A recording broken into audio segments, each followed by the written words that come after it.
I think one thing we need to do is to get on their level. And the example I like to use is when you're talking to a 3-year-old. 3-year-old comes up, let's say a neighbor's 3-year-old, and they want to tell you something. First thing you do is squat down Mhm. at eye level, right? You get on their level and you communicate better face to face. As we're talking about words, we talked in the first episode about how our words can negatively affect our kids and how we can build our kids up. I want to take it a little bit further, and as we're talking about this, what about kids who are just disengaged when we're trying to talk with them, and we're speaking words to them, and we're speaking them kindly, but they're just completely disengaged. They're not hearing anything that we're saying. And so I find oftentimes that moms will feel like they need to maybe raise their voice in order to be heard, or, somehow, get right in front of their faces or something. Like, moms are like, how do I get through to this kid who's just not listening to the things that I'm saying? Or they hear it, they can repeat it, but then it just goes in one ear and out the other. How do we communicate with those kids? That's a big topic. But there are certain things that we can do to try to get into their world. This particularly happens as they're transitioning through middle school to high school. They're maturing, their body's changing, their emotions are all over the place, boys and girls, and it's they're trying to figure out who they are. Even their faith. They are transitioning from riding on mom and dad's faith to owning their own faith. And so they're questioning things, and sometimes they'll ask really, really hard questions. And I don't know the answer. And so we have to learn it together and we approach it together. It's okay to say, I don't know. But when they're disengaged, I think they're trying to be their own person and they don't know how to do that in our household. We kind of talked a little bit about that the last session. I think one thing we need to do is to get on their level. And the example I like to use is when you're talking to a 3-year-old. 3-year-old comes up, let's say a neighbor's 3-year-old, and they want to tell you something. First thing you do is squat down Mhm. at eye level, right? You get on their level and you communicate better face to face.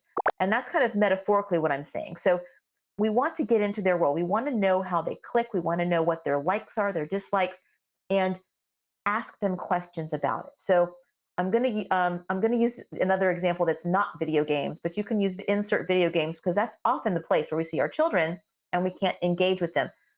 One of my children absolutely loved music, and we saw his giftedness, and he wanted to get into music. And people were like, "Oh, you guys know science and math, you and your husband, and so you're going to teach your kids, and you're going to connect with all your kids, and it's going to be great." I'm like, God in His wisdom gave us this creative, this Uh-huh. not just outside the box, but outside the house, outside the city. He's Right. super creative. And we knew he had a giftedness and loved music, and he actually majored in music.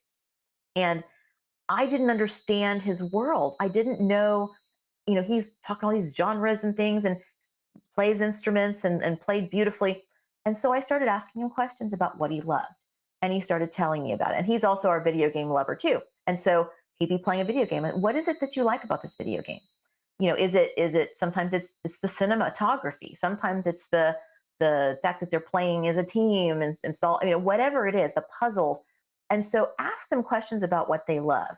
Start showing an interest in them. Again, this is, like I said last time, this is about relationships. Yeah. We want to come alongside our children and love them, and not just love them because they're our children. We want to love them for who they are. God made them very uniquely and not like us in many cases.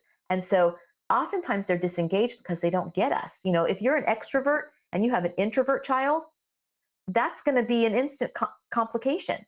You're like, why aren't you wanting to do this with me? Why aren't you wanting to go here? And it's exhausting for them to be around people. So when they are around people, if you know that they're an introvert, they need to have some alone time to recharge, not because they don't want to be with you, but they need to recharge. Right. And those who are extroverts need to be with people. And so they get recharged by being around people. That's just one small example about who our kids are. So we want to be students of our children in the fact that we Yeah. want to learn about how God made them, because the personalities, the abilities, the strengths, the skills, the weaknesses are unique to them for the purposes He has for them in the future. And you may not see it right away.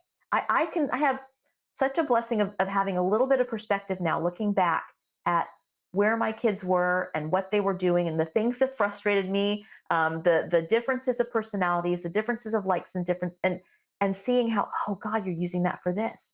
Oh, this is helping them here or there. Even learning issues, learning disabilities. Some of my kids had, we have 4 kids. We have many different learning issues, processing issues.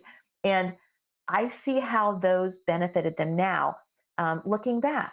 And they disengage for a lot of reasons. They can be angry about something and you don't know it. And so pestering is going to make them just draw more inward. Right. So we need to slowly engage them in areas that are um, not barrier areas. Just I want to know what you're doing and what you love and tell me more about it. And when they tell you, listen. Look for ways you can engage with them. So this is not when the clash happens. This is before and after those clashes happen so that they are more willing to open up to you. Mhm. You know, share your heart for them to them too. Share struggles. You know, that's something that my husband and I learned later on. We don't want to appear perfect to our children. Yeah. And the more we continue to guide them and shepherd them and encourage them, no, this is not how you do it. This is how you do it. No, they think we know it all and we figured it out. It is so important to share our struggles with them, not like opening up dirty laundry, but I'm really struggling to have a good prayer time. I would. What do you think I should do? Or I have this. When every time I'm around this person, I tend to blurt out something. I mean, whatever it is that we're struggling with, it could be a struggle with too much time on the screen. I'm spending too much time on Facebook. I don't like this. What do I do? You have suggestions? Get their opinion. Yeah.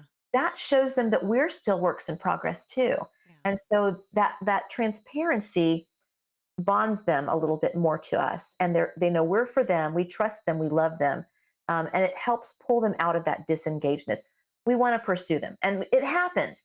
That's something I believe that we as the church need to be more aware of, that as parents, we are afraid to open up to other families that we're struggling with our children, that we're having issues. And you don't have, again, not to air dirty laundry, but to be vague and yet in a transparent way. What do I do? I have a child who's doing this and I don't know what to do. You don't have to say which one, but we shouldn't be embarrassed to share in a safe place. Yeah. And we should be for other families so that we can come alongside and pray for one another and encourage one another, because this is the thing. This happens. Our kids can become disengaged. They can live in worlds we don't know. And as the world is changing so rapidly and technology is now not just a possible thing, but it's almost a requirement in many households because everything is virtual now. Right.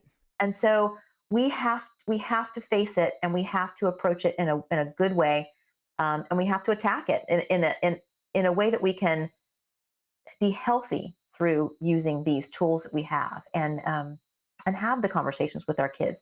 We're dealing with sin nature. Everybody who has a child knows that they're born with a sin nature, because after mama, the next word they learn is no or mine. Yeah. I mean, it's a selfish thing. And we are training them from that first day. And so we have to realize all of us have a sin nature, each of us, and we have to be transparent and say, I need prayer. I need help, please. And know that we need to be for someone who opens us up to us like that. And in the same way in our households as well. Our disengaged children need to follow family guidelines. There's going to be hard and fast guidelines that have, consequences. Those are hard. God's given us as protectors over our children. So those have to be there.